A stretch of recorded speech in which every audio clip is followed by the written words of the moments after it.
Hi, my name is Blanka Amezkua.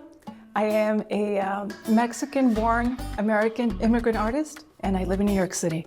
The installation that I have here are actually drawings in a way. They're floral drawings, whether they're in the papel picado form or in floral or in the vinyl. They're all depictions of the plants that are illustrated in the codex de la Cruz-Badiano. I have such a strong affinity with working with silk flowers in general because the colors and the textures are so different and so gorgeous. The papel picado, it's a traditional technique of taking a layer of 15 sheets of tissue paper, and then you just use chisels and you start hammering away until you get the desired design. And it's just tissue paper. You know, you can crumble the whole thing, it can just become a ball, but when it's open and it's displayed, it has a whole different life. A lot of the installation has to do with fragility. Just even hanging this is very fragile because it's just, you know, it's a thread, sewing thread. In every step of the process, everything, all the materials are also very fragile. And I feel that's also kind of a reminder that we're also fragile.